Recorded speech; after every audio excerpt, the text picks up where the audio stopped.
Artes marciales adaptadas a distintas discapacidades. Bienvenidos y bienvenidas a un nuevo vídeo del canal. Este vídeo en concreto sale gracias a la idea a un compañero o compañera que nos escribió y nos preguntaba sobre cuál era la mejor disciplina marcial para alguien con una grave discapacidad visual. Muchísimas gracias por tu comentario, muchísimas gracias por la idea. He estado dándole muchísimas vueltas al vídeo, por eso he tardado tanto en hacerlo, pero vamos a intentar hacer este vídeo con nuestra experiencia personal y con nuestra opinión personal. Y quiero ser muy claro en este vídeo, considero que es un vídeo muy importante, no es un vídeo que podamos tomar a la ligera, y quiero dejar claro que el 90% de mis vídeos son opiniones personales, ¿no? Es decir, el formato en el que yo les hablo a ustedes sobre determinadas cosas de artes marciales son opiniones personales. Es verdad que a mí me gusta normalmente darles pues datos que avalen esa opinión personal para dar un poquito de veracidad, para dar un poquito de empaque a la misma. Pero en este caso en concreto, como es algo tan serio como son las discapacidades tanto físicas como mentales y la adaptación que debemos hacer para estas personas en las distintas artes marciales, quiero dejar claro eso, que no soy ningún experto, que simple y llanamente voy a hablar como una persona que ha entrenado con personas con estas discapacidades y que ha dado alguna que otra clase alguna vez, pero no soy ningún profesional, no tengo estudios reglados y lo que diga en este vídeo simplemente tiene que ser considerado como eso, una opinión personal que puedas tomar en consideración para después realmente ir a un experto de verdad y pedir pues eso, asesoramiento fundamentado. Y la segunda aclaración es también bastante obvia. Diversidades hay millones y no puedo entrar a todas en este vídeo. Yo lo que voy a intentar es dar una serie de tips, una serie de consejos muy generales para que tú, si eres familiar o eres una persona con esas discapacidades, puedas extrapolar lo que yo digo, los consejos que vamos a hablar y extrapolarlos a tu situación personal. Decir, oye, pues yo os he dicho esto y esto, a mí no se me aplica esto, pero esto sí, ¿vale? Porque ya digo, diversidades hay tantísimas que no podemos entrar a todas en un vídeo de 10-12 minutos, que es lo que intentamos hacer en este formato. Dicho lo cual, empezamos con la primera pregunta de las dos que vamos a hacer. Y la primera, para mí más importante, es ¿dónde vamos a entrenar? Esto es un tema del que ya he hablado bastantes veces en el canal, les dejo vídeos al respecto. Y para mí, en mi opinión personal, muchas veces nos agobiamos con el qué tengo que entrenar. Hago boxeo, hago karate, hago taekwondo, hago judo. Y nos olvidamos de que el dónde es quizás más importante. Como digo, les dejo enlaces a los vídeos, pero en este vídeo en concreto lo que vamos a hablar es el dónde entrenar, teniendo en cuenta las discapacidades diversas que podamos tener y elegir un dojo, un gimnasio con respecto a esas necesidades un poco especiales que nosotros y nosotras necesitamos. Voy a dar 4 tips. El primero sería, si ya conoces a alguien con tu misma discapacidad que entrena en ese gimnasio, pues genial, porque sinceramente ya ha habido una punta de lanza que nos pueda ayudar a que el sistema ya esté un poco más integrado. Es decir, si yo soy ciego, si ya voy a un sitio donde sé que hay personas con discapacidades visuales, mayores o menores, en ese gimnasio, yo sé que tanto el alumnado como el profesorado ya tiene experiencia en mi discapacidad y por lo tanto el proceso va a ser mucho más rápido, porque ser siempre el primero lleva más dificultades. Lo dicho, seguramente vayas a muchos gimnasios y no haya experiencia y ambas partes tienen que entender que va a ser un proceso complicado. El profesor tiene que ser honesto y tiene que decir, oye, pues vamos a ir aprendiendo cómo podemos adaptarnos a nosotros a ti. Y tú tienes que entender que eres la primera persona en entrenar de esa disciplina con esa discapacidad. Pero si ya hay alguien, ya se ha hecho todo ese trabajo previo y simplemente es pues adaptarlo a ti y punto. Con lo cual es un punto súper importante. Lo segundo, ya lo hemos comentado en el primer punto, pero es la capacidad de adaptación, tanto del profesorado sobre todo, pero también un poquito del alumnado. ¿Y qué me refiero con esto? Pues está muy guay tener una línea súper dura de trabajo donde nosotros somos karatecas de pro o judos de pro y hacemos esto así, así, así y no nos salimos de la línea de trabajo. Vale, guay, pero no todo el mundo puede hacer lo mismo, no todo el mundo tiene las mismas capacidades y en tu caso, que estás escuchando este vídeo y que te pueda interesar, pues más aún. Es decir, como decía, si ya antes había alguien que ha pasado el camino que tú, pues genial. Pero si vas a un gimnasio, tienes que entender que va a ser un proceso de adaptación y tiene que haber las dos partes que estén dispuestas a pasar por ese proceso. Profesorado, alumnado y tú mismo en el que vas a hacer la disciplina. Tú, si ya te has atrevido a dar ese paso de hacer artes marciales, entiendo que estás predispuesto a pasar por ese proceso de adaptación, pero el alumnado y el profesorado que te acompaña tiene que ser consciente de tus limitaciones. y tiene que ser consciente de aquellas cosas que puedes hacer y de las que no puedes hacer. Entonces, muchas veces es difícil separar la línea de no puedo porque pienso que no puedo y no puedo porque realmente no puedo. Y muchas veces los profesores de artes marciales, fitness en general, somos muchos de venga, vamos, una repetición más, venga, que tú puedes. Y hay veces que no, hay veces que no se puede. No siempre el venga, dale, vamos más duro funciona con todo el mundo. Entonces, ya digo, muchas veces es verdad que es una delgada línea roja que no sabemos diferenciar, pero en tu caso, que necesitamos unas ciertas adaptaciones, tenemos que ser mucho más serios al respecto y el alumnado y el profesorado tiene que estar muy enfocado en esa línea y decir, oye, ¿qué realmente podemos hacer y qué realmente no podemos hacer? Tercero, un ambiente integrador. Si esto ya es importante para todo el mundo, en este vídeo que estamos tratando, quizás un poco más. Yo, la experiencia me dicta que las cosas están cambiando, pero a veces la vieja escuela de artes marciales suele ser muy del club de la lucha en el sentido de el grupo cerrado, ¿vale? Esto, como digo, esto se está perdiendo, esto es algo de muy vieja escuela, pero muchas veces cuando entramos en un dojo de artes marciales, como que tenemos que hacernos el hueco, como que tenemos que ganarnos ser parte del grupo, ¿no? Y esto es algo que yo entiendo que la camaradería y la confianza requiere tiempo, eso es verdad. Pero una cosa es que no seamos colegazos desde el primer momento, porque eso requiere tiempo, requiere pues, años de, oye, una relación, como cualquier cosa, ¿no? Es decir, oye, requiere tiempo. Pero una cosa es que requiera tiempo y otra cosa es que prácticamente vayas a un gimnasio, casi que ni te den los buenas tardes o los buenos días, y poco menos que te utilicen como un saco de boxeo. Esto ya digo, se está perdiendo, pero existe todavía. Y si detectas este tipo de comportamientos en el dojo que vas, pues sinceramente, que les den. O sea, yo lo siento mucho. El sentimiento de grupo, de pertenecer a un grupo, es algo que todos buscamos. En mayor o menor medida, seamos más conscientes o no, es algo súper importante para los humanos. Entonces, denegarle a alguien ese derecho simplemente porque es nuevo, pues me parece fatal. Es decir, otra cosa ya digo, es la confianza. No, eso requiere tiempo. Eso requiere años de confianza, de ayudarse fuera y dentro del tatami. Pero lo que es dar los buenos días, ser agradable, intentar ayudar a tus compañeros que están empezando, porque oye, tú estuviste en esa situación, eso sí hay que hacerlo. Así que ya digo, si ves un gimnasio, hablando claro, tóxico, en el sentido de que como menos que ni te saludan por ser el nuevo, mándate a mudar. Y cuarto y último, estudios del profesorado. A ver, yo sé que los estudios pues no lo son todo muchas veces, que la experiencia es un punto, etcétera, etcétera, etcétera. Y yo reconozco que no todo el mundo tiene que, en artes marciales sobre todo, oye, de repente te puedes cruzar con un primer dan de judo que es olímpico o que compite a nivel mundial y te va a explicar muchísimas cosas mucho mejor que algunos cuartos o quintos danes. Ya digo, para mí los estudios, ya sean universitarios, formación profesional, internos de federaciones, no es que no tengan valor, pero es verdad que hay que verlos en su contexto y hay que ver a la persona cómo los aplica a sus conocimientos. Pero en este caso en concreto, que hablamos de discapacidades, yo creo que sí es interesante si nuestro profesor o profesora tiene algún tipo de estudio reglado, sobre todo universitario, ¿a qué me refiero? Psicología, pedagogía, psicopedagogía, trabajadores sociales, es decir, todas estas personas que puedan tener una serie de herramientas académicas que después habrá que ver si las saben aplicar o no. Exacto. Pero si ya las tienen, y además pues oye, es un buen profesor de artes marciales, de la que sea, pues te está dando un feedback de que son un tipo de personas que está acostumbrado a trabajar con ciertas discapacidades, con ciertas adaptaciones y que ya tiene un tipo de mente en la cual no le es difícil adaptar sus disciplinas a las necesidades que un alumno pueda llegar a necesitar, valga la redundancia.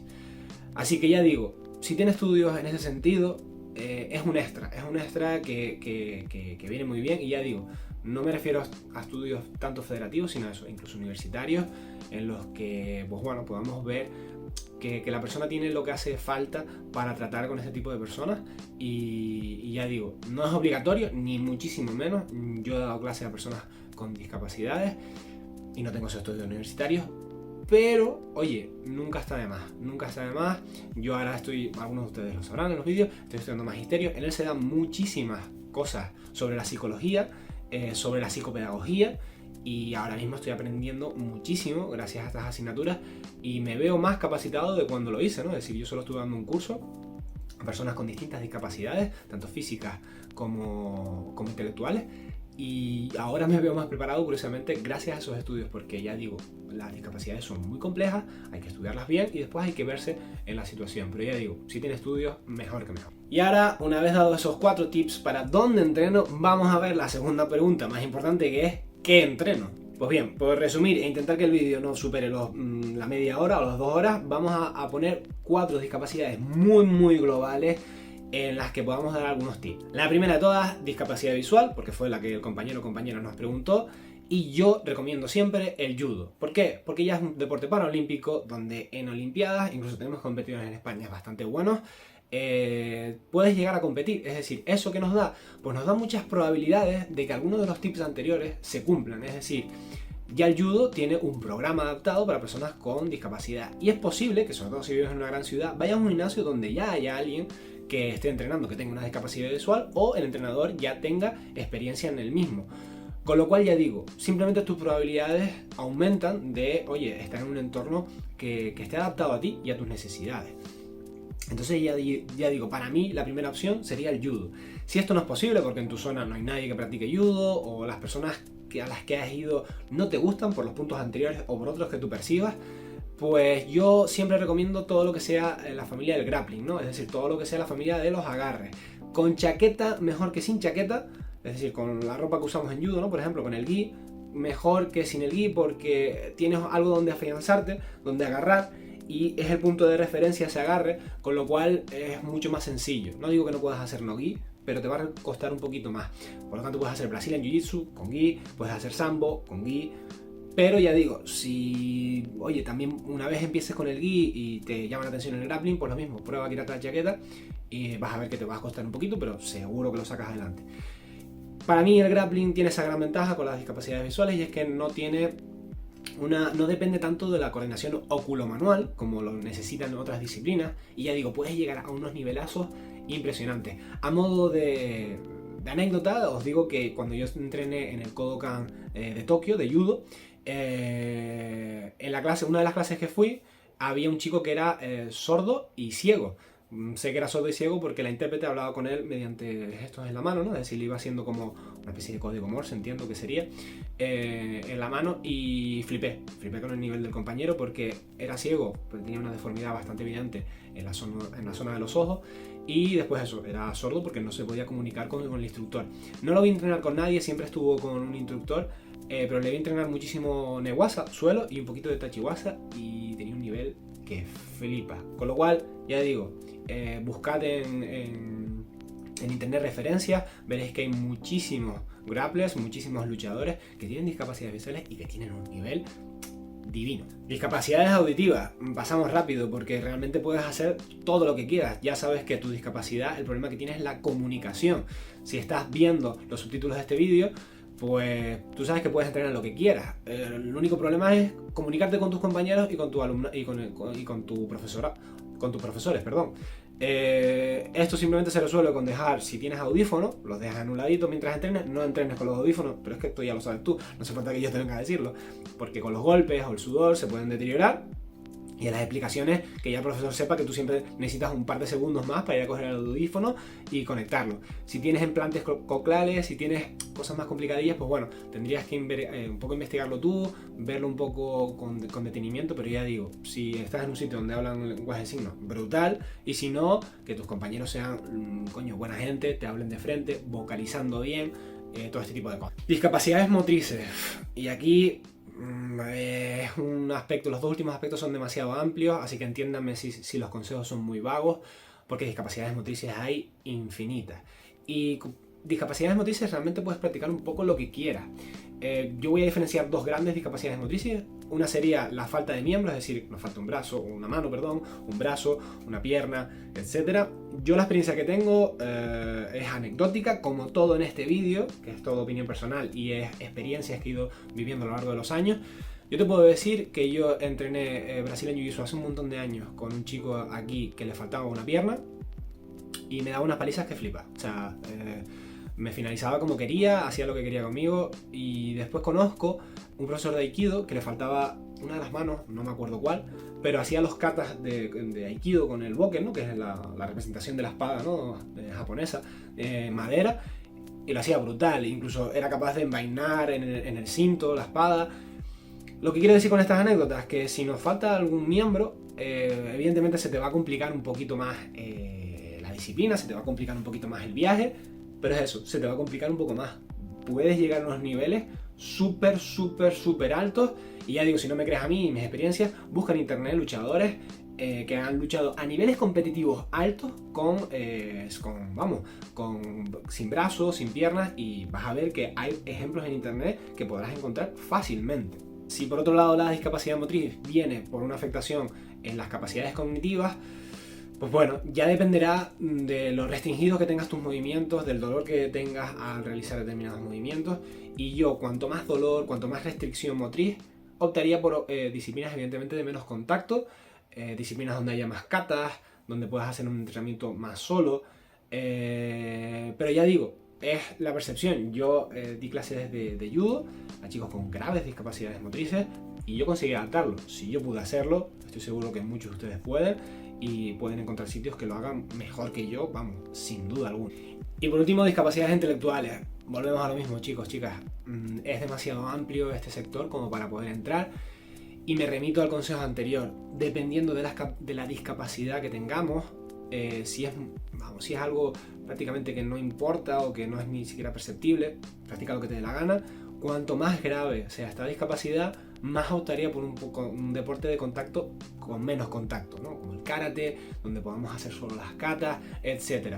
Pero ya digo, ahí hay que hacer un estudio muy personalizado de la discapacidad intelectual que tengamos, de cómo nos afecte al control motriz de nuestro cuerpo y al control de las emociones, muy importante. Si realmente una actividad de estas te va a generar una agresividad que no puedas controlar porque tienes esa discapacidad intelectual, todo eso hay que estudiarlo muy concienzudamente, caso a caso. Pero ya digo, a mayor gravedad, menos contacto. Eso siempre sería lo ideal. Como conclusiones, sinceramente espero poder, si solo ayuda a una persona, a motivar a una persona que entrene, yo ya estoy contento, ¿vale? Esa es mi conclusión personal del vídeo. Si se te ha quedado corta la información, entiéndeme, no puedo entrar a saco en todos y cada una de las posibilidades que se presenten en el mundo, ¿no? Entonces, yo aquí solo he querido dar, pues eso, ni siquiera hemos podido hablar de los beneficios que tenga entrenar artes marciales para personas con distintas discapacidades. ¿Por qué? Porque sería entrar en datos, sería entrar, y no quiero dar esa percepción de que sé de lo que estoy hablando. No, esto es solo un vídeo de opinión personal, esto es solo un vídeo que pueda intentar motivar a alguien que investigue y que, oye, se atreva a dar ese paso a entrenar.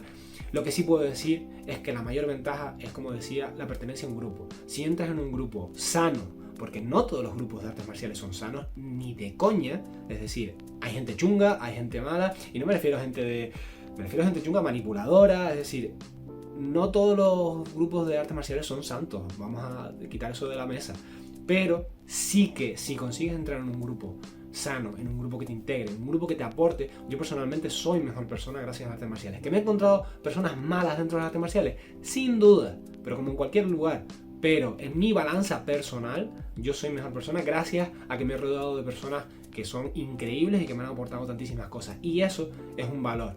El hacer una actividad que te haga crecer como persona, que te haga formar parte de un grupo, creo que es lo mejor. Y si te das el paso, empiezas a entrenar y consigues lo mismo que yo, pues chicos, felicidades.